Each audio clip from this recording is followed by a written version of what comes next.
The foundation that Dr. Myers laid was filled with so much memory, with origin stories, with names, many of you who are here today, with thought, with pursuit of truth, with question. But I think this is a section of the book that also speaks to what is possible when we don't care for each other. Metro Police, and that confrontation that you see on the cover encapsulates what it was as when Brother Josh was reading, we were ready to die. The title of this book is We Are Worth Fighting For. I think what Dr. Myers does in this book is that he asks a question and he answers it by saying, we are also worth studying.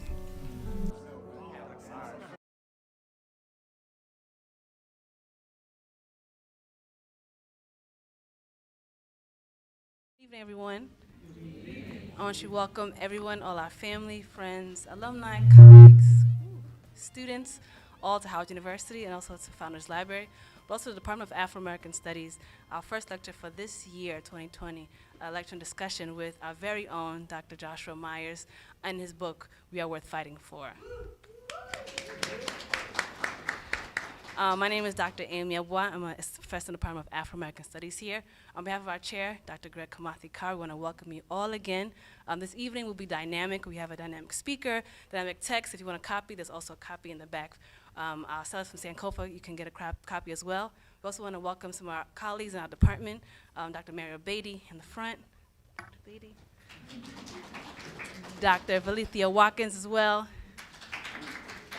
And our emeritus faculty, Dr. Billingsley, as well. Again, it's going to be a great night. We ask that you all, there'll be a talk, a panel, and then some question and answer. So to start the program, I'll to introduce one of our students, Carmen Caruso, to come introduce Dr. Myers.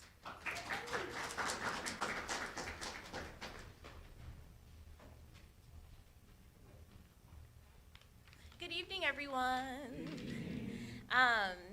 My name is Carmen Caruso. I'm a senior and a proud student of the Department of Africana Studies here at Howard University. And I'm kind of, I don't know, I feel very full right now because this is a big moment for a scholar who means a lot to me. Dr. Joshua Myers was one of my first professors here at Howard within the department. I took his 20th Century Black Social and Political Thought course. And the class just laid such a beautiful, beautiful foundation for this type of critical work to continue. And the work, I'm trying to see how I want to word this, because this is very important. The foundation that Dr. Myers laid was filled with so much memory, with origin stories, with names, many of you who are here today, with thought, with pursuit of truth, with questions, and a particular emphasis on the pursuit of truth, beauty, knowledge, and it has laid a foundation for for me and my peers to continue on. It is such an honor to introduce the scholar of the hour, the professor of the hour. Joshua M. Myers is an assistant professor of Africana Studies in the Department of Afro-American Studies at Howard University. He is the author of We Are Worth Fighting For, a history of the Howard University protests of 1989, and the editor of a Gathering Together literary journal. His research interests include Africana intellectual histories and traditions, Africana philosophy, musics, foodways, as well as critical university studies and disciplinarity. His work has been published in Critical Ethnic Studies Journal, the Journal of African American Studies, the Journal of Pan-African Studies, the African Journal of Rhetoric, the Human Rights and Globalization Law Review, Liberator Magazine, Global African Worker, Pambazuka, Burning House Press, and among other literary spaces. A current book project, Cedric Robinson, Black Radicalism Beyond the Order of Time, is under contract with Polity Press. In addition to serving on the board of the Association for the Study of Classical African Civilization and the editorial board of the Compass, Journal of the Association for the Study of Classical African Civilizations, he is a senior content producer at the Africa World Now project and served as the co-coordinator of the SNCC Legacy Project's Black Power Chronicles Oral History Project, and as an organizer with Washington, D.C.'s Positive Black Folks in Action. And what really grounds this work is that there is a central thread that guides all of his work, and it is an approach to knowledge that takes seriously that peoples of African descent possess a deep sense of reality, a thought tradition that more than merely interprets what is around us, but can transform and renew these spaces we inhabit, a world we would like to fundamentally change. Ladies and gentlemen, Dr. Joshua Myers.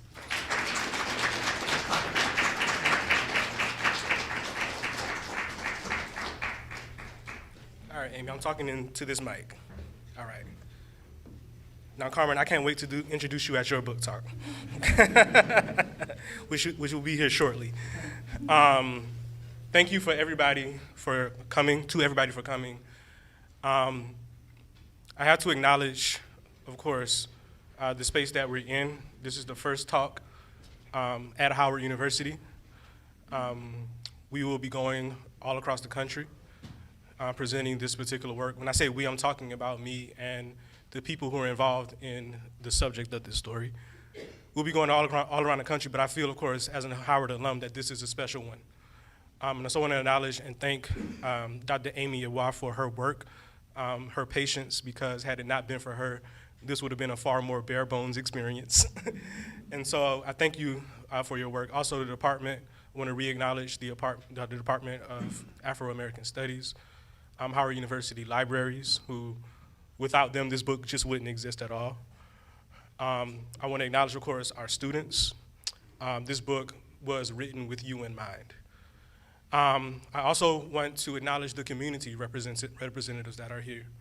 This is a story that was made possible also by community, the community of DC, the Black community beyond DC. And so what we have, of course, is a story about students, but it is also a story about Black people. It's a story about the world that Black people live in, and it's a story about how to transform that world. And so all of those threads have to be united for us to have a conversation about what happened during those days in 1989 for what happened to have meaning. First thing I want to do is read.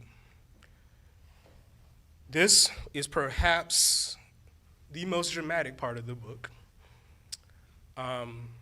It was the part of the book where many of the people who had participated in this protest got the most emotional. And I'm just remembering those moments as I think about reading this particular portion. But I think this is a section of the book that also speaks to what is possible when we don't care for each other. What is possible when we do care for each other. And also it speaks to how we have to ensure that the spaces that are ours remain ours, especially now.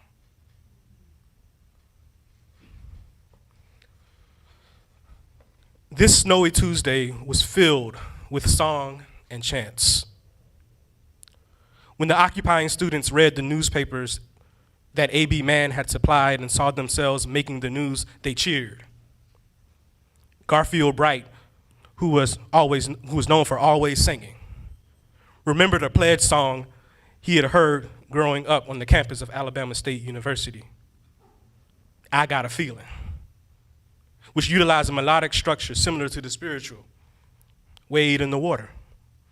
He then repurposed it, and it became the protest song. I got a feeling, I got a feeling, children, I got a feeling. Atwater snuck in beyond our back. We ain't gonna take no shit like that. It was an important maneuver, and it worked to ensure that spirits were high enough to drown whatever fears had arisen. But as the police cars kept arriving, it was becoming clear that a grave situation was brewing. The early Saturday morning paramilitary training that every Black Nia F.O.R.C.E member had to participate in was thought to be necessary for self-defense and protection.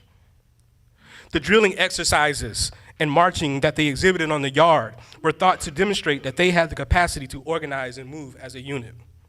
However much they trained, it is another thing to actually have to utilize those skills in what could have amounted to a life or death situation. This was precisely what was to come on the second day of the takeover. At around noon, the DC police chief, Maurice Turner, ordered a siege, responding to calls from the university that the students were in violation of the court order. And in fact, I learned at our first book talk that it might not have been Maurice Turner, it might have been someone else, even though I kind of wanted it to be Maurice Turner, given the fact that he became a Republican and ran against Marion Barry in the election. But in either case, the invasion started with an attempt to land helicopters carrying SWAT teams on the roof, causing the rooftop posse to spring into action. They took fire extinguishers to spray the surrounding area, hoping that it would cause incoming officers to slip upon landing. Posse member Matt Middleton remembers that, quote, "It was like real messy. I just remember it being chaotic and slippery," end quote. Since they were in the thralls of a DC winter, the fire extinguisher material got cold rather quickly, making the surface even more slick. Yet this bit of resistance worked, allowing them to retreat inside, albeit temporarily, by barricading the doors behind them. Middleton recalls that they were, quote, just thinking like MacGyvers. We were just trying to think of whatever we can to prevent them from coming into the A building. So it was a combination of being scared and panicked, but it was also a certain level of calmness because it was just about being focused and just being determined. We not letting this happen, end quote. The doors were eventually breached. Armed with tear gas canisters, as well as oil tanks, the SWAT team spread oil on the interior steps, making the staircases impassable. Forced to retreat, the rooftop posse came all the way down the stairs to the main floor, where the students who had been alerted to the police presence waited nervously, hoping that the defenses that they created would hold up. Their plan was to secure the front of the building and main entrance by placing women seated in rows in the vestibule. They supposed that the police would think twice about raiding the building with women situated near the front. Later, Kevin Williams admitted that this was, quote, a dumb plan, because it relied on the police showing a level of humanity in a situation such as this. In complete disregard of the women's presence, the officers broke the glass doors with their billy clubs, launching flying shards of glass toward the women who were seated with their legs crossed at the door. Fearing the worst, Sean and Houston, the DJ Trouble Trev, and others placed their bodies on the line, covering the women to prevent the glass from causing more damage. Derek Angeletti, another early member of Black Nia F.O.R.C.E, came down from the roof and urged the students to remain calm and nonviolent, yelling, quote, "We've got to remember Dr. King." For Jam Shakwi, this was a signature moment of the takeover. He remembers feeling that, quote, "That moment is when I fell in love with the fraternity of Black manhood and being a Black man. That moment," end quote. Houston was part of the Osage crew from Philadelphia that joined Black Nia F.O.R.C.E early on. He recalls what made him move toward the women. Quote, "I see all of them in there crying. I just remember Cherie Warren and Akanke Washington's face. They was just looking at us. Then, I actually thought I was going to be the target. That's what I was prepared for. I was actually prepared to die there. That was the first time in my life for something that didn't involve money or a family member, but for an ideal to be willing to die for it," end quote. Washington recalled that quote, "There's just all of this noise, then the smell coming down I thought it was tear gas at the time. I thought, oh my God, they're sending in tear gas. On TV, it's the tear gas first, then it's the bomb. I was just really, really terrified and very afraid of what my family was going to see on the television, unquote. As the glass was flying, Shakwi and others returned upstairs to see if the officers were making progress. As they ran full speed ahead, the oily floors caused them to slide and fall. As officers filed in, the Black Nia F.O.R.C.E members who had been training for such a moment knew that their pretense towards nonviolence meant very little to the officers. So they hatched a plan. From Shakwi's recollection, a few of them decided to go to the fourth floor executive offices with a plan for them to come in from behind and subdue the first wave of officers, forcing them to meet with the forces on the lower floors that were awaiting them. They believed that they could successfully neutralize the officers by coming at them from opposite sides. After all, as the media reported, the officers were outnumbered 10-1. Fortunately, the question of how they were going to do so while dealing with the deadly weapons that the officers brought inside never materialized. The oily floors prevented them from gaining any momentum. As they slid across the floor, presenting the potential for serious injury, any plans for outmaneuvering the officers were spoiled.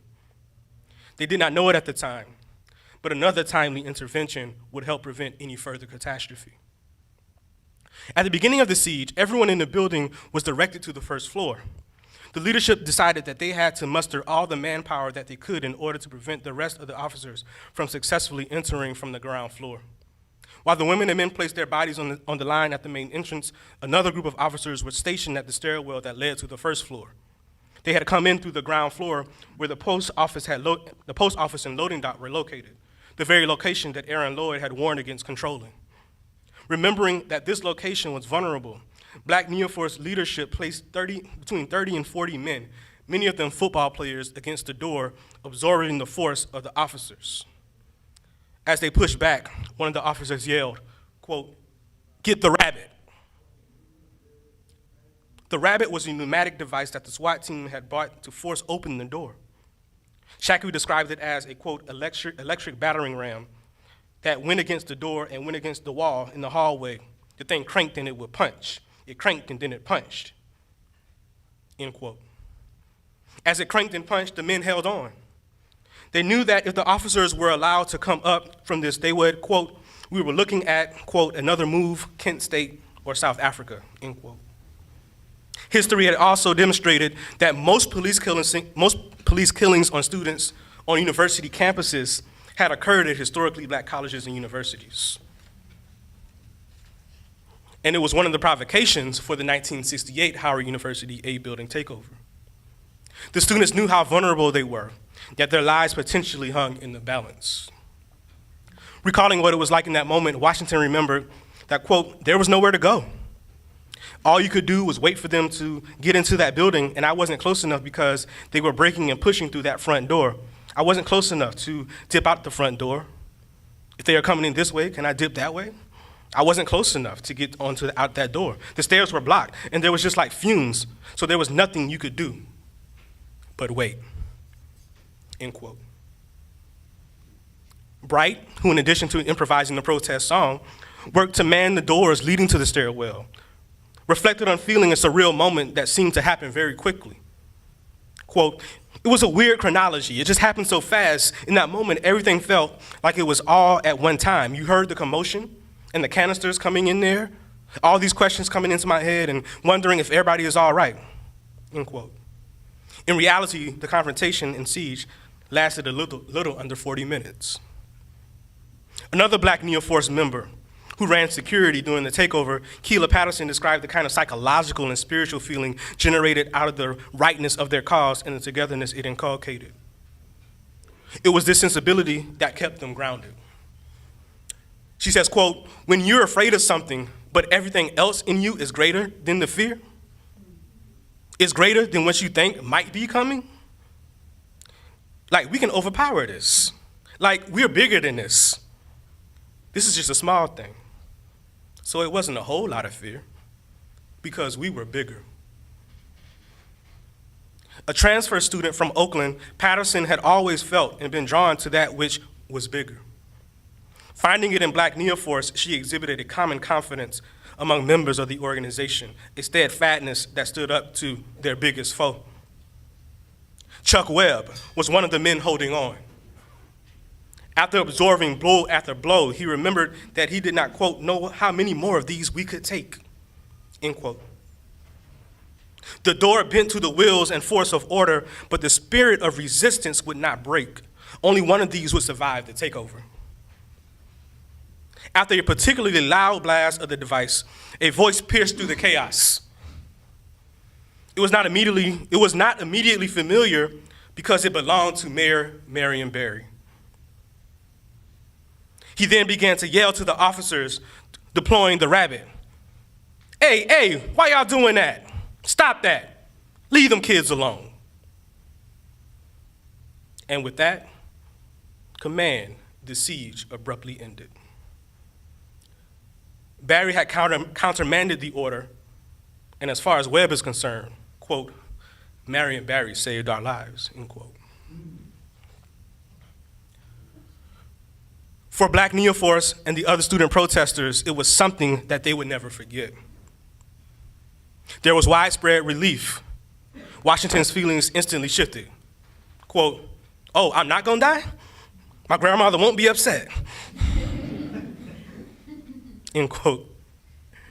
Bright recalled that there was also, quote, some people who were disappointed, like, oh, we let their ass in. We were trying to avoid this the whole time. How'd they get in? But ultimately, as William Sims asserted, they realized their strength in unity. Quote, we came together, we stood strong, stood steadfast. Even when the police were at the front door, there were many of us who believed that victory could come if we remained unified, end quote.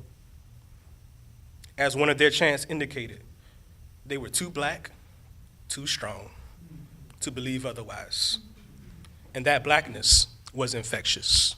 Thank you.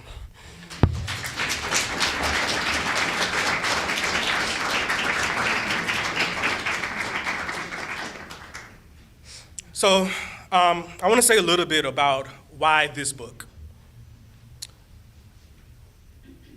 The cultural and political memory of Howard University is under assault from a number of different corners. And I wanted to contribute to in at least a small way of restoring some of the memory of what happened in this place. Not just in the dramatic episodes that I just read, but also in the larger questions that spawned the protest in the first place. And that larger question is a question that has always been here, seemingly, but was intensified in '89, it was intensified 20 years before, and it has increasingly been intensified, and that is, what in the world is a Black university, and what is it for? This is not self-evident. And we have to continue to ask those questions, and I think this is a particular text that really emanates from that. Can a Black university be a place where Lee Atwater sits on the Board of Trustees? Or is it something different? And so while the narrative of the protest is in here, what is also in here is a deep reckoning with, why are we here? And where are we? And what we gonna do? Because ultimately, Black studies is a place, should be a place, is a place where those questions have to be and continue to be asked. Beyond that large goal, of course, is this idea that in recent historiography, there's been, of course, a strong emphasis on the Black Power era. Monograph after monograph, text after text has been written trying to create a historical tradition around Black Power. I don't see this book as contributing to that. Because for me, that is about injecting those stories into American historiography. For me, writing this particular text is about creating a connection to ourselves. And so insofar as we can use the past, insofar as we can use history to do that, that's my goal. But I think a missing connection, of course, is the generation between the generation of the now. Some people call it the Black Lives Matter generation. I don't know about that, but okay. And then there's the heroic generation of the 1960s. I don't know if that's heroic or not either. But sometimes the generation in between gets missed. One of the things that I'm doing right now is helping the SNCC Legacy Project organize a intergenerational conversation about the legacy of the movement. And one of the missing components that we're trying to address is how can we have a conversation intergenerationally with the generation of the now and the generation of the 60s without including the middle generation? And so the generation that comes of age with hip hop also confronted this world, also confronted this American behemoth, also confronted the police, also confronted questions of anti-colonialism, also confronted questions of internal colonialism, also confronted questions of what to do about Black studies, in Black studies. And so I see this book as one of the earliest books to address the link in the chain that is the hip hop generation to the Black liberation struggle.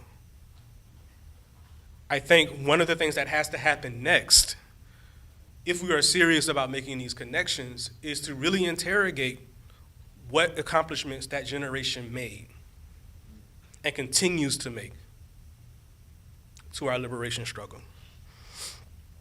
Another reason why this book was written is that I wanted us to think about the emergence and connection of Black studies as a consequence of the hip-hop generation.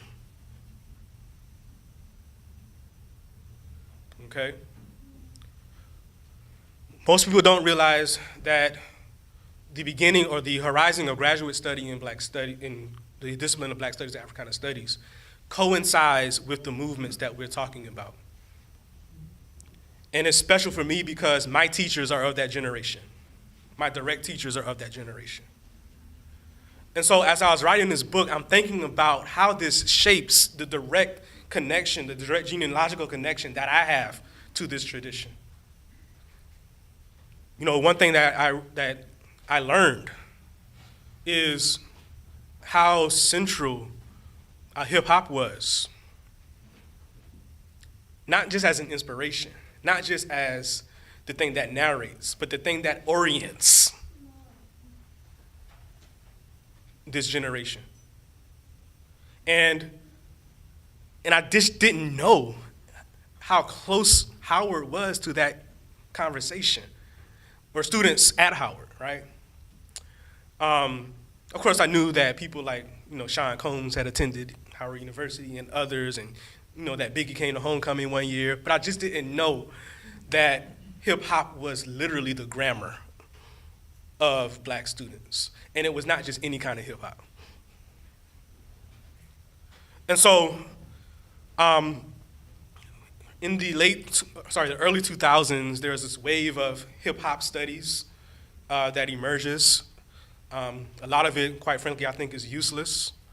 But none of that work located the university, the Black university, as a site where hip hop was not just performed and made, but where its meaning was negotiated. And this protest would not have been possible without that conversation. Second question is how I wrote the book, for those who may be interested in that. This book has been in the making for a very long time, even before I got involved. My direct involvement stems from the 25th anniversary of the protest that was hosted here at Howard University over in the Blackburn Center. I worked closely with one of the organizers of that commemoration, Akanke Washington, and making sure that Howard would be a place where that could happen.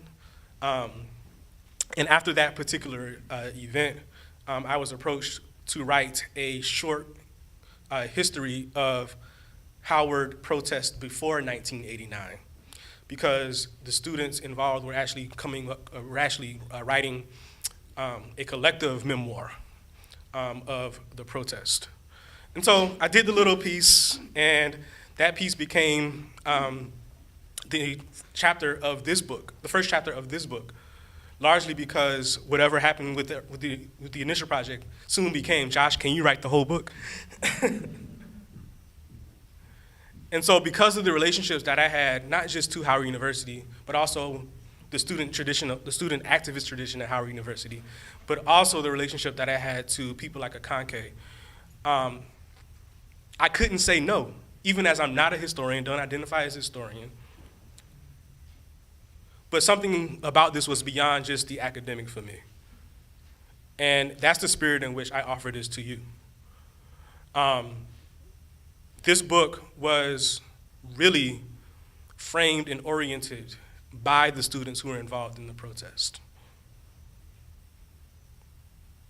Everything from the outline, from what press we gonna use, to how we gonna organize, all of that was made, those decisions were made in collaboration with the members of Black Nia F.O.R.C.E.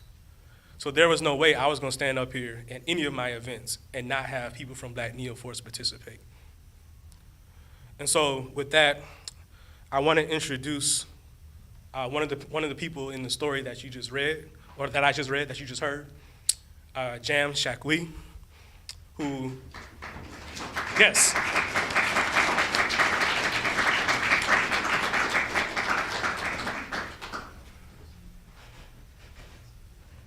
And we're gonna slide over here and have a little bit of a conversation.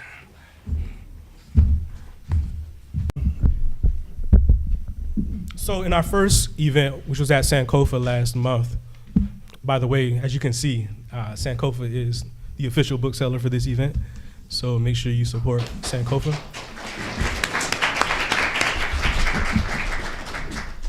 I don't plan to get rich off this book, but Sankofa, yes. So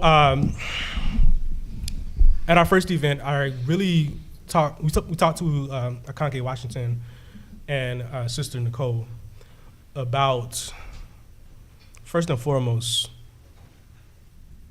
what made you want to join this protest? But I think I can ask you a different question. Because when Akanke and Nicole participated in the protest, they were not members of Black Nia F.O.R.C.E. Right. They were coming into the organization. So you have a different vantage point. So I guess my first question is, what was Black Nia F.O.R.C.E.? And how did Black Nia F.O.R.C.E. come to have such a significant position in this particular protest? Before you answer, I have to say the other chair is occupied by the spirit of April R. Silver. And we need to clap for her. She could not be with us, but she is here. Her words, "We are worth fighting for," are the title for this text. She was the leader of Black Nia F.O.R.C.E. During the protest, and it was her calm demeanor and spirit, I think, that buoyed the students. She was, interfacing with the administration the whole time, and y'all know how that can be.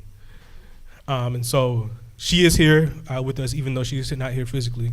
But what was Black Nia F.O.R.C.E.? Just one second, I'll write down. I'm making a note to myself to come back to this. And the note I'm writing is Black Women Leadership. And I'll come back to that. But in response, first, hello, thank you all for coming out. Thank you all for showing interest. I gotta thank my brother Josh for putting, I'm not speaking into the microphone? Okay, I'm sorry. I'm used to just having a big mouth.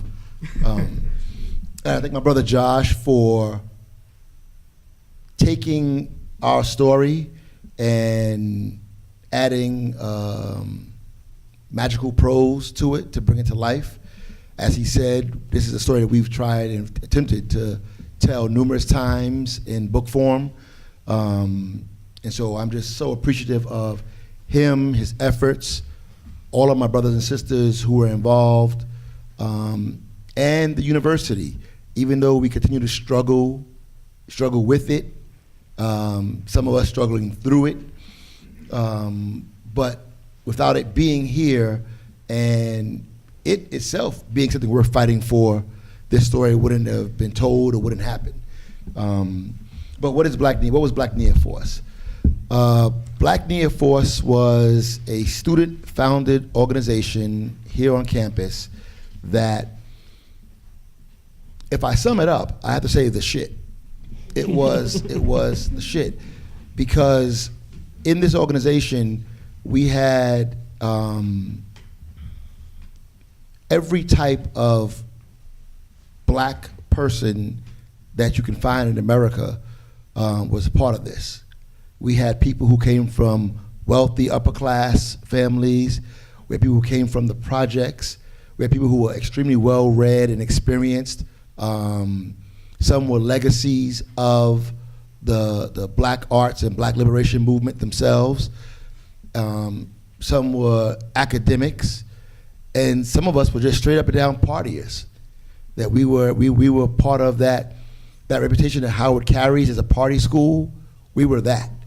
And in this organization, black, representing ourselves, who we are as a whole, collective body, Nia, the purpose, enforce Freedom Organization for Racial and Cultural Enlightenment. In that organization, we were able to find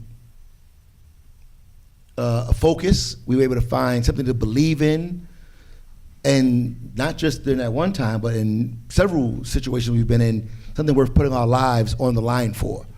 And it was a organization that remained unchartered by will. We were offered chartership by the university numerous times. They asked us, at one time they even kind of begged us. They threw money at us as an organization, because what being a chartered organization meant to them was they get to control what we do, how we do it, and we were absolutely not having any of that. And as Josh mentioned earlier in his reading, hip hop was our language.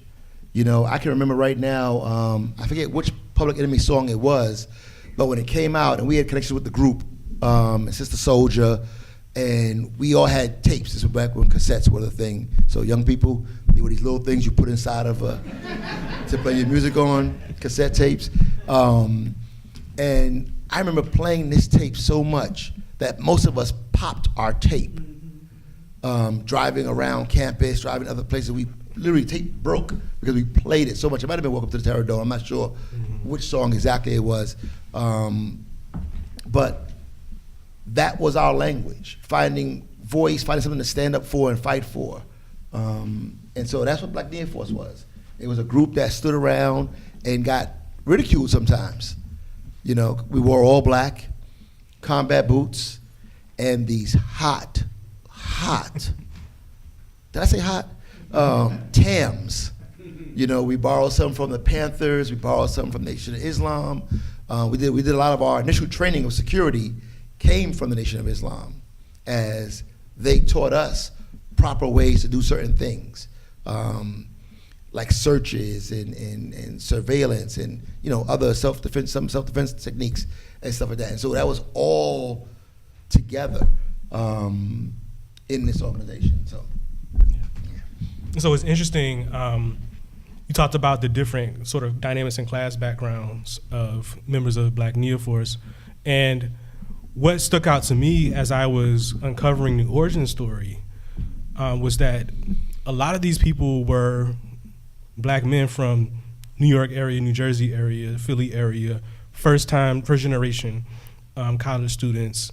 And in many ways, it was like just coming to another neighborhood and trying to figure out how to survive. Because, you know, DC was not DC. DC then was not the DC of now, right? And so you had to make sure that you had people. Absolutely. That you wouldn't go, you know, around a campus, not just a neighborhood, around campus, unless you had your folk. And so what ended up happening is that the freshman class in 1986,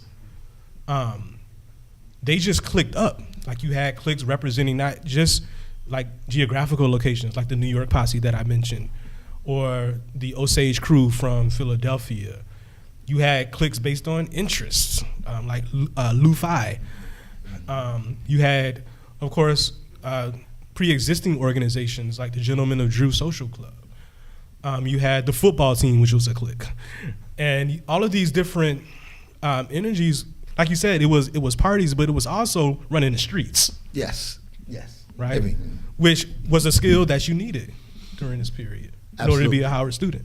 I can tell you, even off topic, I mean, just as you ventured out as a student here at Howard, and I can tell you how many times we've gone out to clubs or hanging out in DC and then clashing with the local culture.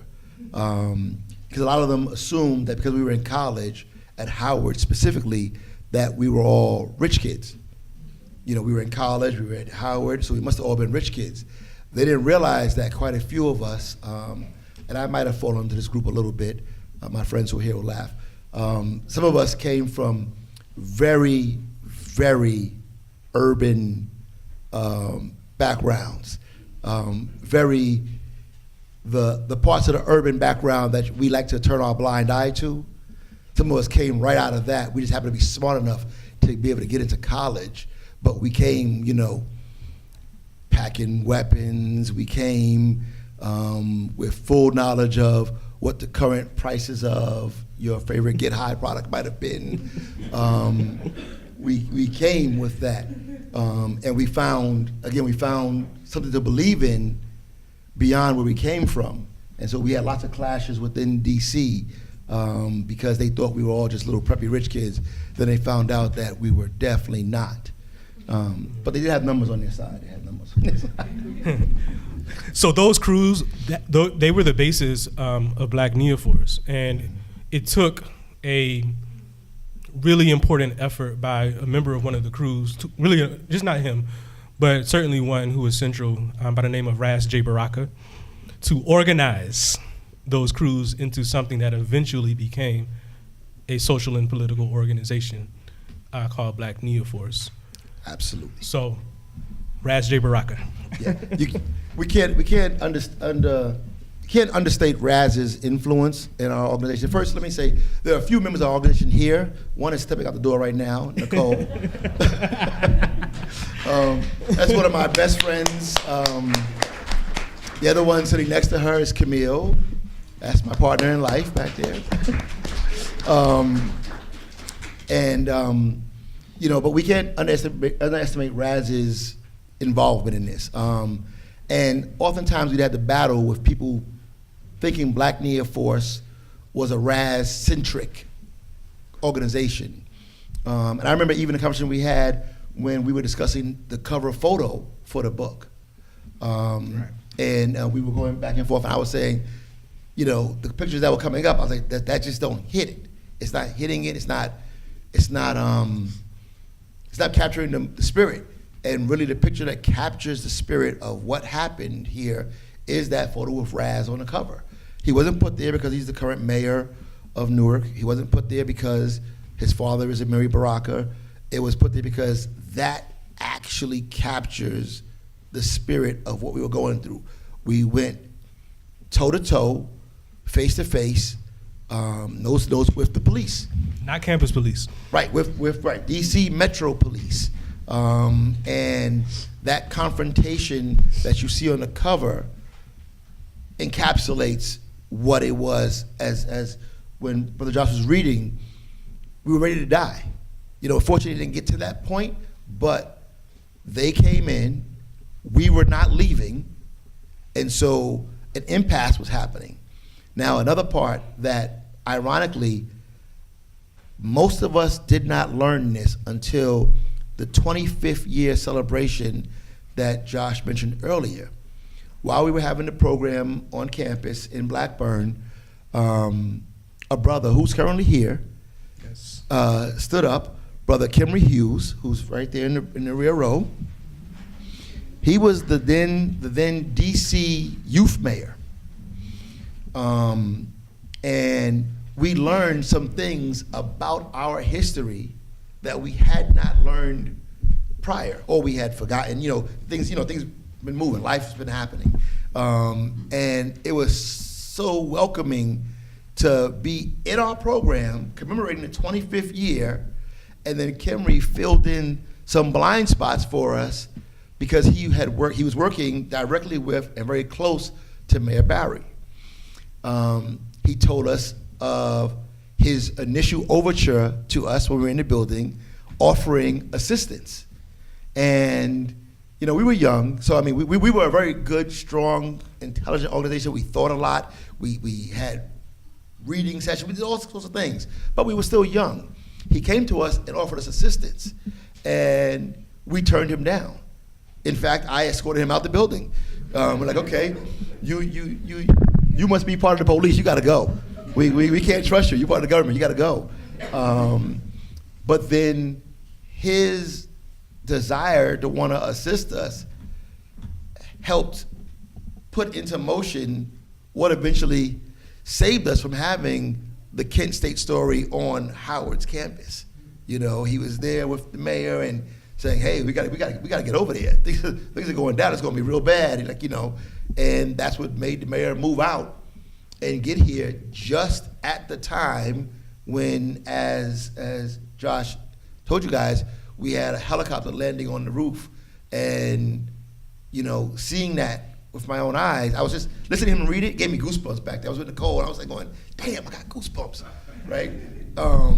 Seeing them get off these tanks on their backs and thinking they were blowtorches, and thinking, oh, they're gonna burn us down like they did Move. We're about to get set on fire in here. Not realizing they were oil cans. We never processed that they would carry canisters of oil to spray down stairways to make us to prevent us from moving about. But we thought they were gas canisters to light us on fire. Seeing them use that battering ram, electronic battering downstairs, where literally the door had to be replaced because the door, steel door like this, was now like this, with bodies that had been pressed against it, that had been absorbing that brunt. You know, seeing the glass being broken, you know, and as Josh said, I gave him that quote because I tell people all the time, I remember the exact moment I fell in love with black men. And it was that exact moment when the police busted the glass and Sean and our other brothers literally dove and put their bodies in front of the sisters. We were naive, thought put the women in front of the door, they won't bust the door on the girls, right? Wrong. And I literally saw them dive to protect the women. And I was like, oh shit, I'm a black man. This is what it's about right here, right now. Like, I mean, I obviously was part of that fraternity, being born in, but it just, even right now, I feel like almost damn near crying.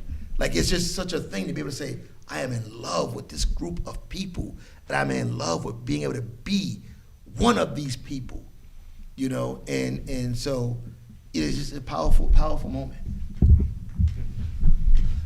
So one of the other things is that in the aftermath of the protest, the core, Black Nia F.O.R.C.E,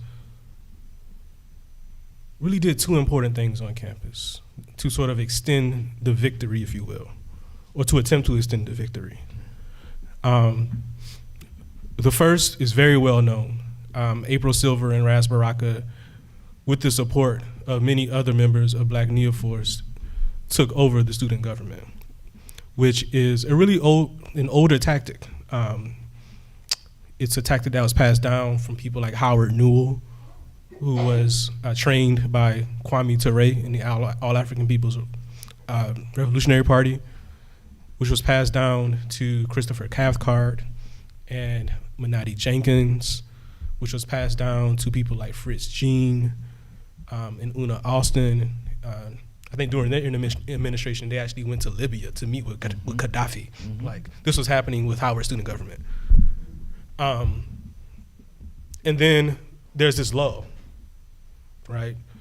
There was some friction with the current student government during the late 80s and 88 and 89, and the movement folk, right? And so there was this attempt to restore that tradition. And then, of course, this is happening with the popularization of Afrocentricity, the Afrocentric movement. I think there was a quote in the Hilltop that April was quoted as saying that we want to make Howard Afrocentric. And then the second thing that happens, which was much more sustainable, I think, were the hip hop conferences that happened in the 90s that comes out of this. Can you speak to how you see the protests and its legacy with those two things and beyond? Absolutely. The one thing that set us apart from other organizations on campus, as well as other Black youth-oriented organizations around the country, was the fact that we trained, the fact that we had a very real paramilitary effort.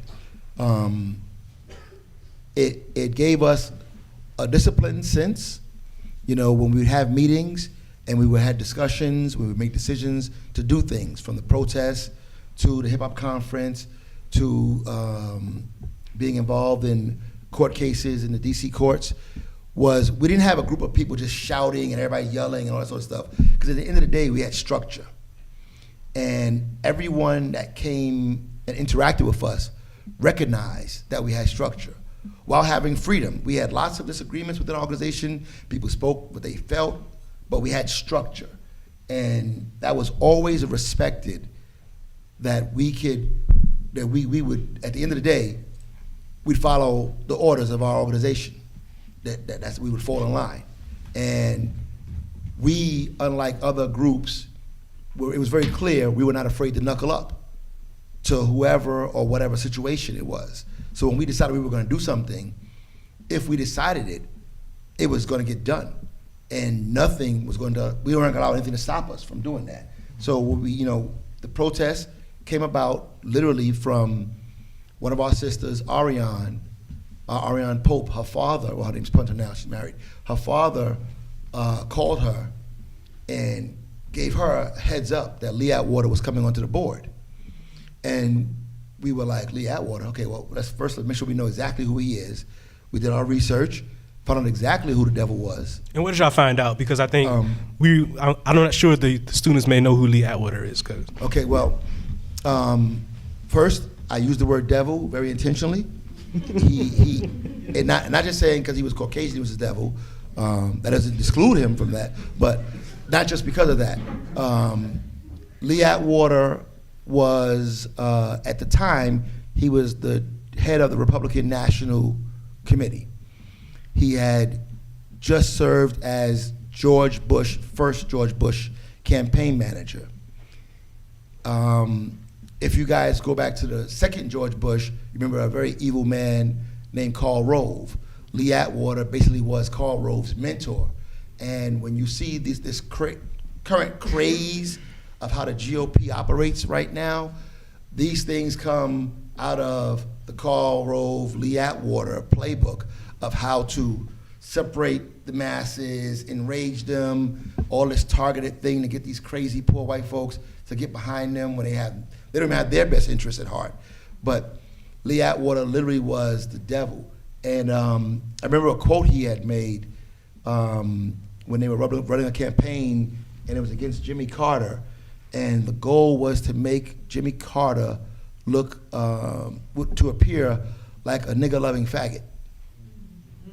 And that was the campaign tactics of the right-hand man for George Bush.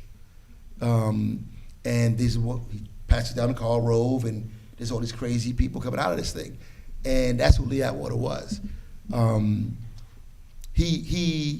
It's funny, when this was going on, George Bush was asked about this protest here in the White House briefing room. Yes. Because it made nationwide papers, it was global. We were on the front page of like the London Times and France and all that sort of stuff. And he was asked about it. And George Bush said, those kids will get over it. We would get over it. And Lee Atwater, he invited us because he tried to do what Bill Clinton did later on successfully, to come down and watch him play his instrument at a blues club with black people to show us, I like black people. I'll play music with black people. With B.B. King. Right, with B.B. King. And he was invited us down there. And we were like, man, if you don't get that out of here. Some students didn't go. And they came back with he's not that bad of a guy. And we were like, he also was the...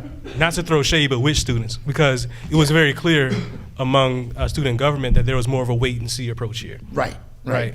And he also was he was behind the Willie Horton campaign. Yes. Which basically made real the black boogeyman. Willie Horton was a bad guy. Don't get me wrong, he was a bad guy. Prisoner, somehow he was in this furlough program, they released him from jail. He got out, and as the bad, crazy person he was, he did some awful things, really awful things. But then they took that image, made that into a national campaign platform, like, elect this guy or all these crazy black men are gonna be on the street killing and raping you. And that was the campaign platform. So we were like, we don't gotta wait and see nothing.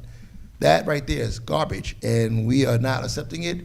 And then there was a slide thing happening. He was being put onto the Board of Trustees here, and he miraculously was gonna be in like the number 2 spot. And the number 1 guy was gonna be retiring soon. And it was like, oh, hell no. Like, we don't gotta wait to see what's going on with that. We don't want him at all. You got a spot to fill, you find someone else to fill it, and that's that. But going back to the question about things we did, Black Nia F.O.R.C.E was a driving force, right? And I mean force was a driving force, because, again, whatever we said we were gonna do, we did. After the protest, we said, okay, next level. And we literally had a meeting, and we decided, okay, we're running for student government now. We're gonna stay unchartered. We've shown them that we can wield our power, and we will, but now we're gonna go to the inside as well. And that's when we ran Ras in April for student government, and we won that, hands down. We defeated the future mayor of Atlanta, who's also he's my brother, you know, I love Kasim. What was his stance on the protest? I don't want to say exactly his stance. I don't know if I can accurately say that, but you know, a lot of people. I'll just say this part. A lot of people had I don't want to not be involved in case this thing works out really well, but I'm not really supportive of it. Or, you know, there's another very active person out there. You guys have seen him running around with the new Black Panther Party. And you know, he couldn't organize his way out of a paper bag, but he was determined to be a part of what we were doing. He had an organization, him and all 6 of his members, and I do not jest when I say that, but he wormed his way in. It was part of our, you know, we were making a board to have everybody be involved, make it a collective thing, and not just a Nia F.O.R.C.E thing. And you know, he came and wormed his way in there, and he still uses that now as props for why he's a top revolutionary. I would absolutely, privately, I would absolutely tell you guys that he is not. I don't care how many TV shows you've seen him on, how many news shows you've seen him on. But you know, we had a lot of people coming around, and so I won't say what his Mr. Atlanta mayor's, well, former mayor, his position was, but they were like, okay, you know what? I'm gonna put 1 foot in and 1 foot out. They did the hokey pokey with us. We keep 1 foot in and 1 foot out. And then, you know, it ended up being a really big win for students. And then because hip hop was our language, that's when we launched the Cultural Initiative, the hip hop conference, the first music conference to focus entirely on hip hop. We did that here. You guys know an artist named Common. Common's career got launched here on this campus. The first time he ever performed outside of Chicago was here at Howard University campus that we brought him in. And it was because of the fact that y'all brought black people who were not just artists, but who had sway in the industry to support new acts and up-and-coming acts who are also there and part of the same thrust. Absolutely, absolutely. And I mean, if you turn around now, I mean, you guys, you turn on the TV any day at a time, you can see Howard people on television, right? But there was a point where it was just insane because you had, obviously what Puffy did, excuse me, what Puffy did became huge. It's Diddy now. But Diddy, I call him Puff. But, you know, what he did was huge. But then we also had Diggable Planets. They were here from Howard, and Knowledge, C Knowledge, Born Allah, Craig from Diggable Planets was part of Black Nia F.O.R.C.E. Garfield Bright, as I mentioned earlier, and the group Shy were here from Howard, and Garfield was a member of Shy. And so at one point it just seemed like everybody in music was coming from Howard. Just like we just had people all over the place. And so that was, we were hip hop. We were literally hip hop, and we were all the elements of hip hop. We did gravitate towards the militant stuff, the De La Soul, native tongue, Afrocentric type of stuff. But again, like I said before, there were some of us who really, we were Just Ice, and I know you guys know about Just Ice. He was like the original hip hop gangster. And Just Ice came to campus and got involved in a shooting on campus in '86. Like he was a hip hop gangster.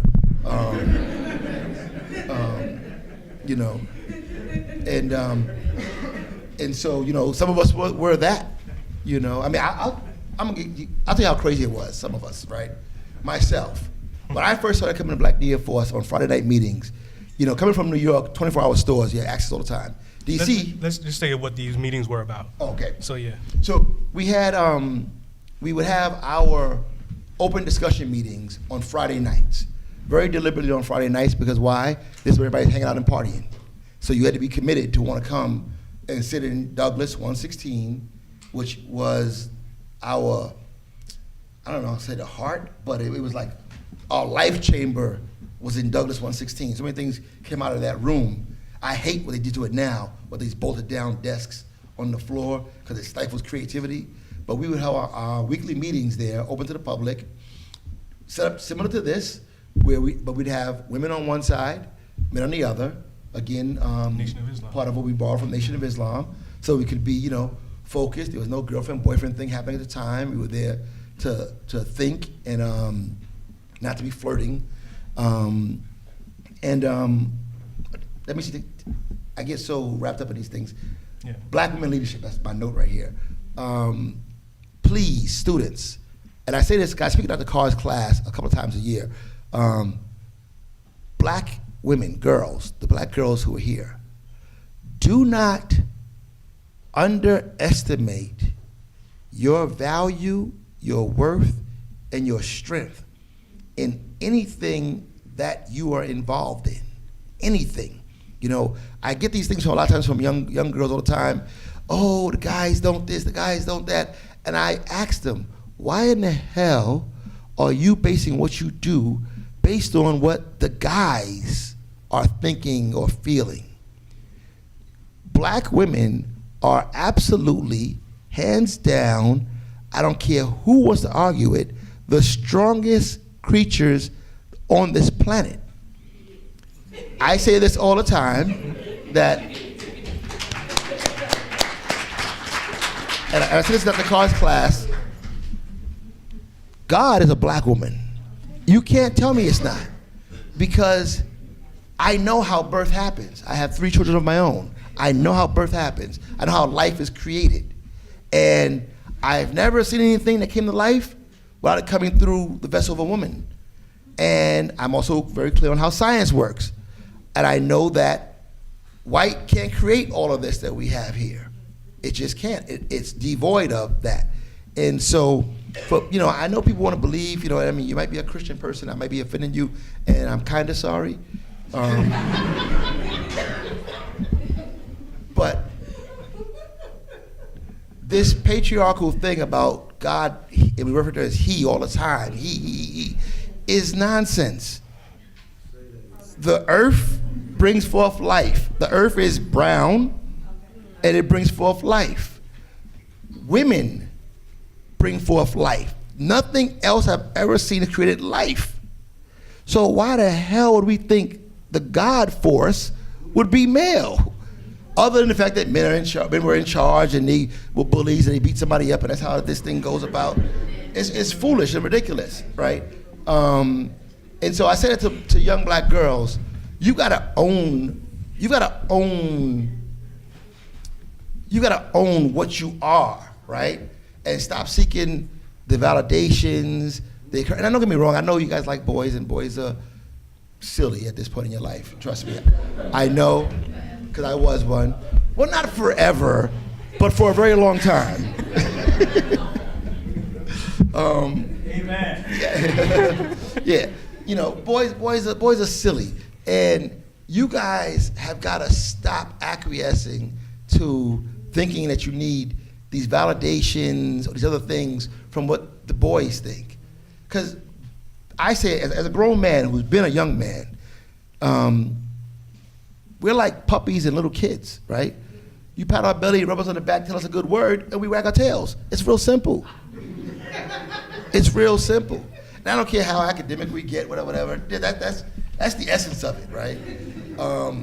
And for women to allow themselves to keep being considered the weaker sex, like how dumb, and I'm gonna say this word, dumb, is that? You give birth. Birth. Like you push a whole other person out of your body.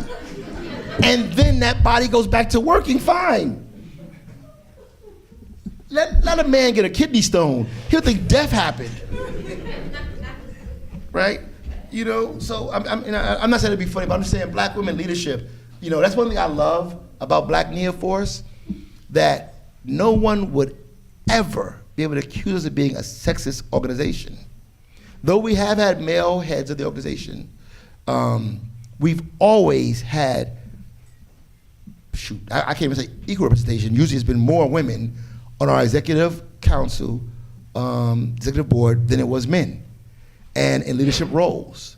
You know, when we came up, me, April, and Conke came down for the student protest that just happened, was that last year? Year before last? 18. Yeah. And this rude woman was there, rude woman. And she was rude. And I'm the kind of guy like, listen, yo, you need to shh, because you're being rude. She tried to say, he's so sexist, because I shushed her. I'm like, no, I am anti-rude, and your ass is being rude right now. And I don't care if you're a man or a woman, I've spent my entire activist life under the leadership of women, right? I've followed women's orders to the T as an activist. So no, I'm not sexist because I told you to shush. The fact is I shouldn't have to tell you to shush because you're just being rude right now, and April was speaking. You know, and then of course you understand my position with April. As Black Nia F.O.R.C.E, I was very intricately involved in all of our security, training, and assigning or different things. When we got jobs, and we did security for different events, and I would be the person to go there and figure out the layout, what we were gonna do, who we were gonna sign, that sort of stuff. And I personally was responsible for April's own security a lot of the time. And she got death threats months after the protest, up until a year. Yeah, she was getting death threats, mail, you know, people were finding where she lived, and mail was coming in. And so, you know, I take all of our security very personally, but I've been in that position where, you know what, I roll to make sure April Silva keeps walking, right? And, you know, I still am not, I don't believe in nonviolence. So that won't be my technique. If you come across us, that will absolutely not be Jam's response. And as my brothers and sisters in Black Nia F.O.R.C.E will tell you, I am that one who pull out the heat and say, hey, let's calm this down right now. We got things to do over here. You don't want none of this right now. That's where I believe in, you know, honest to God. So you were saying during some of the Friday night events, yeah, your own. So, I'm sorry, I know I get all over the place. Now we bring it back. Yeah, thank you. Appreciate that. But no, Friday night events were, we would have a topic. We'd open the floor, and then it could go anywhere from the audience. But even when you came to our meetings, you recognized there was structure. As I said, men on one side, women on the other side. Security at the doors. You had to get patted down before you came in there. Security was at the front of the rooms. Sergeant at Arms was at the front. And whoever was speaking, whether that was a guest speaker, Zach Nia Kondo, Sonia Sanchez, whoever it was we had in, we always took that very seriously, security. And that's the one thing that stood us out as an organization. And when you came to our meetings to say, whoa, you know what? I'm not sure if I agree with what they believe in, but I'm clear that they are very serious about it. And our dedication to Fridays, you know, no matter what was happening, and like I said, a lot of us were partiers. I had to buy my beer early because the store would be closed by the time the meeting was over. Yeah, I did, you know. And then eventually I stopped doing that.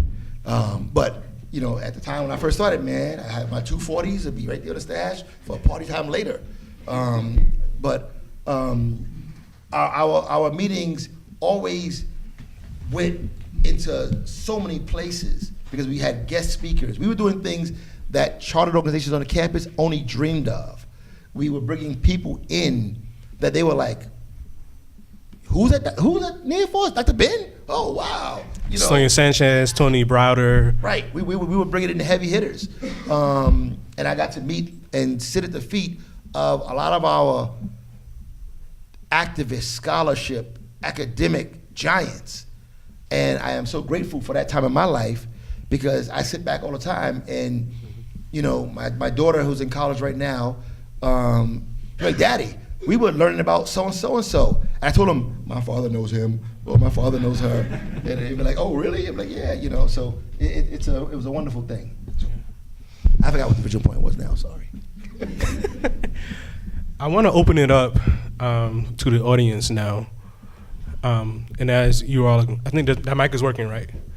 Yeah. As you all are coming to the mic, one of the other legacies that extended beyond Howard was that this protest, I really believe, inspired several more on other campuses. Whether it was Morris Brown weeks after, Wayne State University weeks after, CUNY that summer, and then some of the larger ones like Tennessee State in 1990. And you all went down to Nashville to support the protest at Tennessee State. And you also supported the protest at UDC that summer, and then Morgan State, and then Coppin State had protests. And so there's this whole wave of protests that happened in the wake of Tiananmen Square happened after 1989. that. Yeah. And so there really is a moment. And these are not just on HBCU campuses, they're on predominantly white campuses as well. And I really see it as probably even more significant than the wave that happened about 5 years ago, fall 2015, in the wake of the non-indictments that happened among Black students. And so that's really a true legacy, I think, Absolutely. of the 1989 protests. I want to say, again, with Professor Carr, the first time he and I became real, like, cordial, he was telling me about Black Nia F.O.R.C.E and how he was in love with us since way back when. Because, as Josh mentioned, other schools all over the country were calling us to help assist them in their protests, to run security, help figure out how to lock out the administration. And one of them was Tennessee State. Dr. Carr's brother, Jeff. Dr. Carr's brother had called us, and they called and said, we need help badly. And we literally went around and collected money from the campus and the community, and we caravaned down there in about 11 vehicles. We rented a couple of 15-passenger vans. A couple of us had cars. Well, I didn't have a car, but a few of us had cars. And we literally drove to Tennessee from here to help them secure their protest. And Dr. Carr was like, man, who are these guys coming down to help my brother out? And once he learned who we were, he said that always had an impact on him, was how we rolled in there and showed up, to help them do their thing. So yeah. All right. Questions? Microphone. Yeah. Hi, my name is Alexia Pinner. I am a junior psychology major, and then Afro studies minor. You were talking about the generational gap earlier, and one thing I realized in the age of like social media, I feel like as students we feel like as long as we just post something, then that's equivalent to being activists, and that's starting to really irritate me. But I want to know. I want to know how this new generation, how we can actually be real activists, and like what advice do you have for us things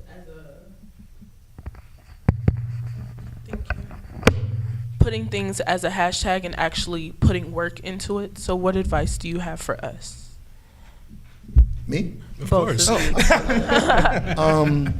It's funny, I was making notes on my phone because I had borrowed a piece of paper and I borrowed a pen and I left all that up here in my jacket, so I was sitting out there. And one of my notes on my phone is woke, not conscious. It kind of gets on my nerves with this woke culture. Because yeah, you can be woke, but you're not politically conscious. And so that's what you're talking about, like people who, hashtag. So my first suggestion for that is very, very simple. It's really, really simple. Do something. That's the first thing. Students ask us all the time when we come down and speak, well, how did you guys get people to come up to your meetings? We held the meeting. We held the meeting every Friday at 6 o'clock. Hey, Taika, every Friday at 6 o'clock, right? So whether we had a big attendance or no attendance, we held the meeting every Friday at 6 o'clock, right? And so it's not a social media thing, it's a technology thing that you guys have a problem with right now as young people. Because you're so used to, you know what I hate? I'm gonna jump off real quick. Young people asking me how to do something, or what something is, what something means. And I say, that is such an asinine question. And I'm real frank with that all the time, everybody I speak to. Asinine question. You walk around with a supercomputer in your pocket every GD day, and you can ask it anything.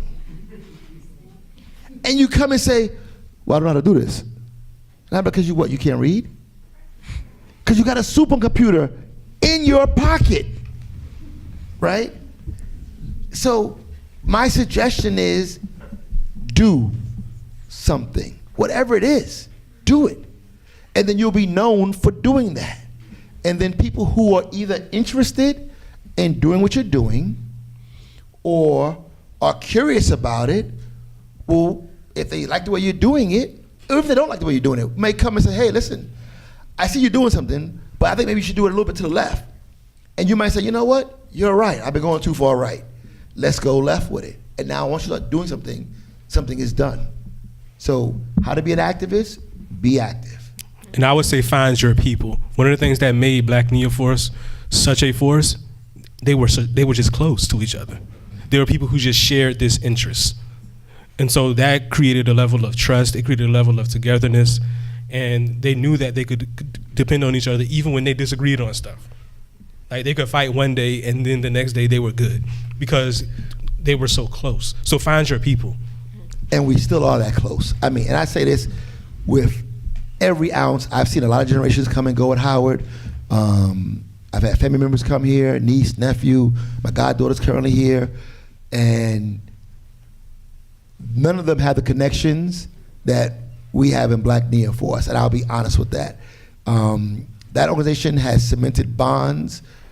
I will never be homeless, no matter what circumstance I have. I can travel a vast many states, call people after I've arrived in that state or city, and be like, hey, I need somewhere to crash. And there will be a couch, a floor space, a pillow, something will be there for me. Nicole, my friend who just left earlier, I have stayed at her house since the Howard days more times than I can remember. In fact, my family, we all will stay at her house rather than do hotels, et cetera, because we're that close, you know. And even when we are apart for a long time, we come back together and those bonds are unbreakable. You know, we have a conversation group between myself, Josh, April, and Akanke, and jokes, well, today's jokes was on me, but jokes will fly back and forth in there as if I just saw them last month and I haven't seen them for several months or a year, you know, because that bond is there. So yeah, find your people, you know, that's. Thank you. Yes. Good evening. Hey, James. Hey, Josh. My name is James Morgan. I'm a class of 2011 alumni of this great institution of ours. I have two questions for you, Dr. Myers. First is, how do you hope this book will be viewed when compared to other historical texts related to Howard University's history?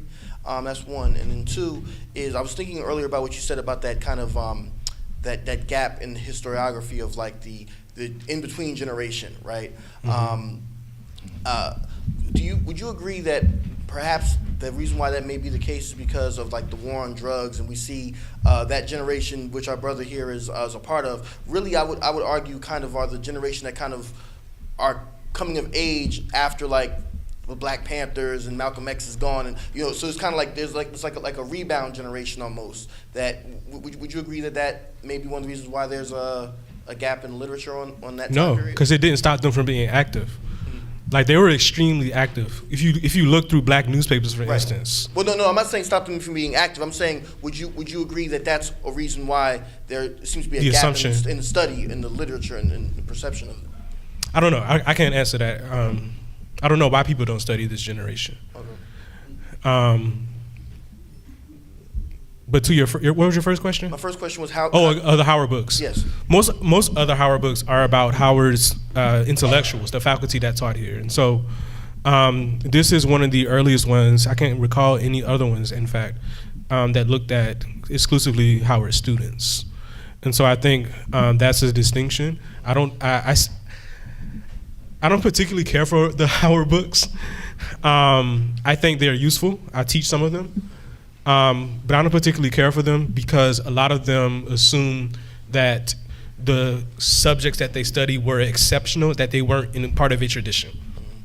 And so most of them see the so-called, or they create this notion of a golden age of Howard, Right. as if those genealogies never, if they stop, or they don't, as if they don't continue. And so I see this work as showing that there was in fact continuity.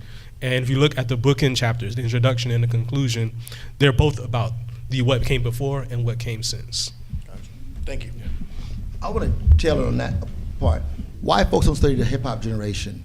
I think because the powers that be are very scared of that generation. It's why crack was introduced, and they make sure to keep us in that space of that was the crack era. That was the crack era, right?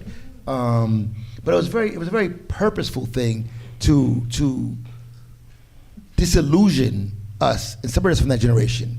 They gave us lots of stuff, which means we started getting technology and all these access to stuff at home, and kept us just caught up in other stuff, going on vacations and doing all these other little things, rather than community build, right? But like hip hop, we went literally in hip hop, from conscious cultural rap being the big seller, the headline, to literally it just stopped, and it became booty shaking, and then that became the era. And then they were told, we're not releasing any more Tribe Called Quest albums, even though your last album was triple platinum, because they won't sell anymore. Obviously, that was BS, right? But we bought that. Those conversations happened at the hip hop conferences too. Yes. How do you sustain a sort of thrust, right, as the business part of the industry is undergoing these shifts? And one of the things that I see, and I've talked to some of the industry folks about this, is that one of the concessions for relinquishing some control was, y'all can't do this other thing no more. Right. You can have some black owners, but you got to do this now. Exactly. And So it's very interesting. And there are numerous rumors, and people have stated when at the time it was the Big Six record companies, they had one of their annual retreats, and they decided to change the dialogue. They had some other people there, some government folks, some of the alphabet people were there, and they decided to say, listen, too much of this, because we had kids were walking around medallions and everything we did, our cultural identity was being identified with black liberation, self-love, and that was becoming too mainstream, right? That was becoming way too mainstream. And then we had things happening. We had like the Nation of Islam and then other smaller organizations taking security of our own communities into their own hands. You know, at that point, I was with the Nation of Islam, and we secured Mayfair Paradise Gardens and the Mayfair Mansion projects, you know, and that became a problem, right? Because the drug dealers and those who was out there hustling respected, both out of just respect, positive black man stuff, but also fear, because we weren't afraid to fight, right? And we said, listen, you can't do that here. We're here now, so you gotta go find somewhere else. You can't do it here anymore, right? And that became an issue. So then, even though the nation was well qualified as security agencies all across the country, a big sweep came down, just like in the music industry. No one could hire the Nation of Islam security anymore for housing projects, our own communities anymore. But part of that comes with the transition from the quote unquote civil rights. Buying into this integration thing wholeheartedly was wrong, because we lost the sense to do for ourselves. It's ridiculous that all of our music, or most of our music, is made by us, black people, but we don't have any black distributorship, right? Even though I absolutely abhor and detest all products made by Tyler Perry himself, I have to salute the fact that he is the only one. But isn't that the price of it? I don't know. I think because so. You know why? I think that the Will Smith, the Denzel, the Samuel Jackson, they've had enough money to be able to put that and say, hey, let's do this ourselves without having to make the trash that Tyler made. You know, and I say trash, and I say this again. There's a great article in the Huffington Post that everybody should read about Tyler. I respect his move and the Tyler Perry Studios. It is so revolutionary. It is so gangster. It is so dope. Except his workers can't join unions. But yet, I mean, well, listen, I will take that part, right? But and I hate his work, but I still respect the fact that hey, we can do that. But no, yeah. But I think that others can do this. And I think too many times when we have a little bit of coin or we have a little something, too many of us just want to keep it for self. Like they just want to keep it for self. And be like, you know what? Yeah, I've got this, but I'm not going to share in my wealth because it might make me a little less wealthy. You know, we were at a alumni event in Westchester County, and it was a bunch of older HU alum. And we were out in Sag Harbor, you know Sag Harbor? Like the redheads thing? Yeah.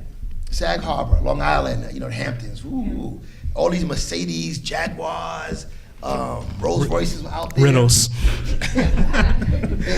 and I told them, you know, they made a mistake. They asked me to speak amongst the body. And I was like, listen, you know, it's all cool. They were all celebrating these 2 students that were there, or 3 students that were there. They came in suits and real nice dress. And they were like, we're here to make connections with the older alumni. So we come out of school, we have a network to go to. And they were all like, yes, yes, yes. And I said, you know what? Not for nothing, this is BS. Because the kids that are in Howard University and graduating already, they are on the right foot, right? The kids that have enough foresight to say, I'm gonna go to an alumni thing, and come dressed in business attire so I can make the networks, they're on the right foot. And I challenged all of them, old alumni, I said, when is the last time or the first time you've opened your door to the kids that can't speak well, or that are walking around with their pants sagging, or that are behaving wrong? You all have business practices in the hood, because you all get your money at the hood too, right? When have you opened the door to a kid walking by and say, hey, listen, young man, you right there. I don't know why you're out of school, but come here. If you come here every day, I'll give you an opportunity. When have we reached out to that group of people, right? It's easy to reach back and say, I'm gonna help the Howard students, right? But the Howard students already have a leg up on the rest of our community. Got quiet in here. You know, and so that's what I'm asking, you know, and I think that's the same thing with the Denzels, the Will Smiths. You know, I've been to Samuel Jackson's house, and I've seen Denzel. I haven't been to him. I've seen his house, which Sam's house is big. It's a big property, And then Denzel's is like the campus, right? No, I'm not kidding. He's got like 12 buildings on his property that are houses or whatever. And I'm like, man, how come you guys have never started a studio? You make movies all the time. Why not even just pay yourself for doing what you do already? And so I have to give props, even though, listen, I'm not a Tyler Perry friend, but I gotta give props to somebody making a black-owned situation. And that's why these things change. We have no distributorship and no control over nothing. Okay. So we're gonna take the next two questions in succession, or three, I'm sorry. As you come, I want to shout out some other folks who are in the audience. I see Dr. Dana Williams, the Dean of Graduate School. I see A. Peter Bailey, legendary journalist and organizer. I see Brother Frank Smith. Brother Ibrahim Moomin, who was also a veteran of a Howard student protest. And a few others. So I just want to make sure for those, there's some legends in here that y'all should meet. Cheyenne. Hello, my name is Cheyenne Sims. I'm an Africana Studies major, sociology minor. My question is, what was the final breaking point for you all as Howard students that led up to the A building takeover, and how did you all use that momentum to gather folks to join that takeover with you guys? Okay. You can do them in succession. Greetings, my name is Nikichi Taifa. I'm a Howard University Another legend. graduate from back in the 70s. But my question is, and I don't know if you up front know the answer or anybody in the audience, but I'm just curious if Howard University has rectified the situation with Francis Cress Walsing that occurred back in the day. I know it rectified a situation with its treatment of Dr. Ron Walters with the, and that's been very much appreciated and much heralded, but I'm just curious in light of particularly the fact that she is no longer here. There's a new book out with respect to her. Has Howard done anything official in terms of the way in which she was treated when she was here? Not that I know of. Somebody might have longer memory than me, but I don't think so. I love Dr. Francis Cress Walsing. Oh my God. Yes. Good evening. My name is Taisha Weber. I'm a philosophy and Africana Studies double major, French minor from Newark. Yeah. Baraka was actually my principal before he was mayor. You mentioned, I heard it earlier, I can't remember exactly who said it, but within the organization you could find students from all over America. And I wanted to kind of ask, what was the international student presence within the organization? Because you have students all over America, and that does include international students, but we have a large international community here, and I'm really big on bridge building, and I would like to know what was the international student present footprint, within the organization, Okay. briefly or at length if you want to. We actually had quite a few students that were international. I remember one in particular, I will never forget this. He came into the meeting his first time and introduced himself, and he said, "My name is Alejandro Bodipo Memba." And I said, yeah. "Dang, man, that's a long name. Can I just call you Ali?" He said, "No, my name is Alejandro Bodipo Memba." He became my roommate, and is still, again, another lifelong brother. But we had numerous students that were international. So yes, we absolutely had flavor. He was from Equatorial Guinea, where he was born and raised before coming here to the States. And so yeah, that absolutely was part of our mix. And then going back to the first question. Breaking point. The breaking point. Well, we weren't always just rabble-rousers, right? So a lot of us were like, yeah, let's take over the A building from the jump. And then the meeting happened, and we're like, no, we're not gonna do that. We're gonna try to dialogue with the administration first. And we tried numerous times to have meetings with them, to sit down and voice student concerns about the issue. And then they refused to meet with us. Dr. Cheeks refused to meet with us. And then so we ended up trying to push our way in on a meeting And then finally, they were like, okay, let's sit down, let's talk, blah, blah, blah. And they weren't interested in anything we had to say. And then we said, okay, well, we're gonna make our first move, which was not the protest. The first move was we took over convocation. Literally, Bill Cosby was the keynote speaker that day. I have issues with Bill, not because of what he's in jail for. But no, I'm not going to do that. I'm just saying my issue with Bill, was because every time I've been up close and personal with him and he had an opportunity to get involved with a black issue, he kind of, dodged it. And that's happened to me personally as convocation that day and other times after that. So that was my issue with him. But we took over convocation. Sonia Sanchez joined us on the stage immediately. She was like, what's the issue? She heard it real quick in a blurb, said, I'm with y'all. Bill was like, okay, we gotta get out of here. He gave a thumbs up. So they moved, he gave a thumbs up on the door. So they actually moved the official part of convocation from Crampton into Blackburn, and we were like, oh, y'all think that's gonna stop us? So we actually literally bum rushed them at Blackburn, up in the ballroom, and they were at a table, and Cheeks and Cosby was there, and we literally forced our way in, like, y'all don't have enough security to stop us, and we're going in, and we were at the table demanding a meeting, and then begrudgingly he gave us another meeting, a sit-down meeting now, in the A building up in executive suites, and when we got there, their only interest was in finding out, well, what's your name? What's your name? What's your name? What's your name? And we were like, well, our names are irrelevant. We're all students here, blah, blah, blah. And they were looking so they could target us. And when we said, these are our issues, we want you to address these, and they said, basically, we're not even hearing that. Lee Atwater is going to be on the board, like it or lump it, whatever. And then when we realized the meeting was going nowhere, we literally said, okay. And we got up and left. And they were like, where you guys going? I said, well, you're not interested in engaging us with the topics that we're presenting, so we're done, we're leaving. And so they thought it was over. And so then we had our meetings again, we met clandestinely in the engineering building. All right, you're giving away the book now. Oh, okay. And also, I'm getting the cut. So, Yeah. I'm sorry. You all gonna buy books though, right? I'm sorry, but we have to move on because we have to be out of here at 8:30. Oh, okay, sorry. I'm gonna ask Professor Mario Abedi to come up and offer some words in conclusion. And then we'll have the signing. Well, I'll be able to answer questions as we sign too, so. I'm sorry for being so long-winded. Good evening, everyone. I am going to keep this brief, and I want to thank Dr. Myers for this wonderful book.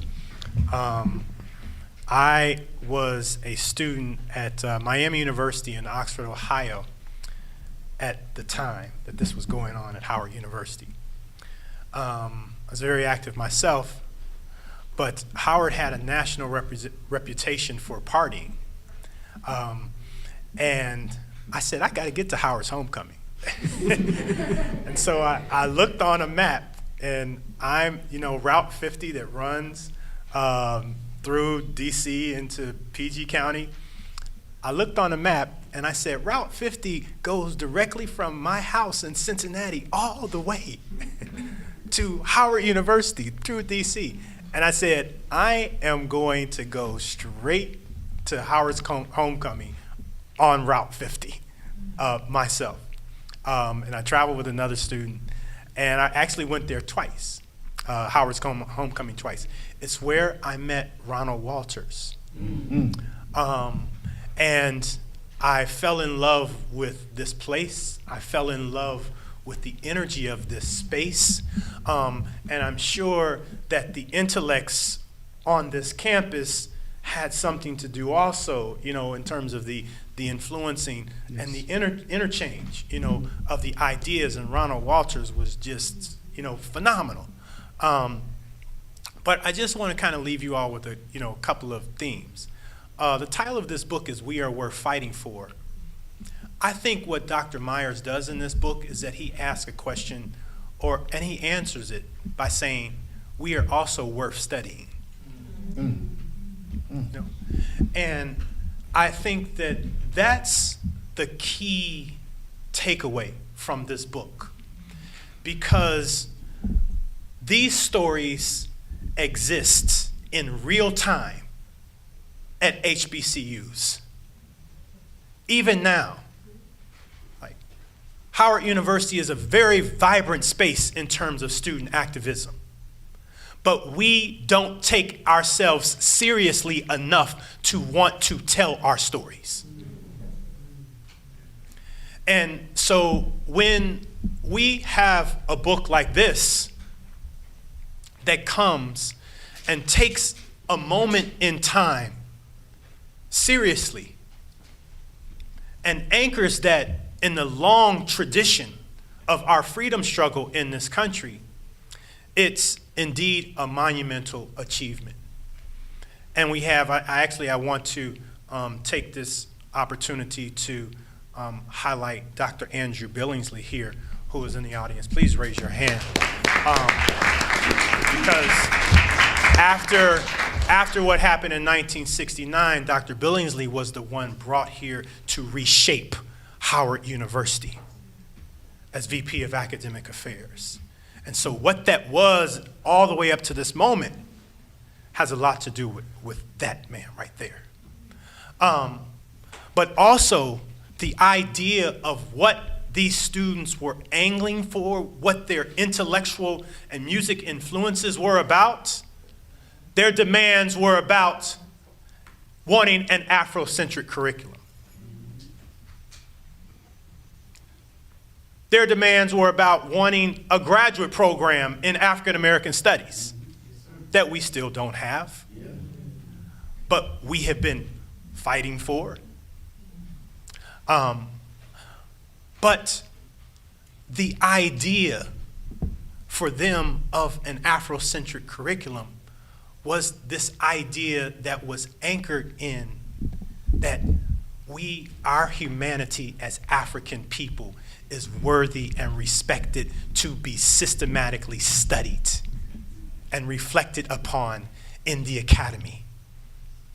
And every university and every space that Black people occupy should understand the importance of that message.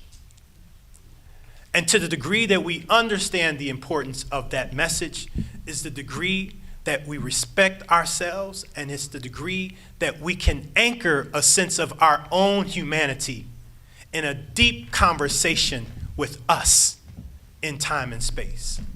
And the last thing that I want to say about this is that how is change made? How is history made? When you see books and when you see how narratives function, how are you telling the story? Are you telling the story from above? Is it a story of big people, of big decisions? Or is it the story that Dr. Myers is telling in this particular book of all of these individuals that would be invisible to you had it not been for books like this? But their visibility is a metaphor and a guide for how we should treat everything that we do in terms of studying ourselves. We should always believe that we are worthy enough as African people to be studied. And when we believe that, we will act differently in terms of our own knowledge production. And we will untether ourselves from a world of scholarship and knowledge that dismisses our humanity. And when we begin to stop worshiping people who hate us, to stop worshiping ideas that oppress us, and to stop worshiping knowledge systems that untether us from a sense of knowledge of ourselves and our history and culture in time and space. Nia, our purpose, our force is anchored in our humanity. And that's the message that I want to leave you with. And I thank you all for coming.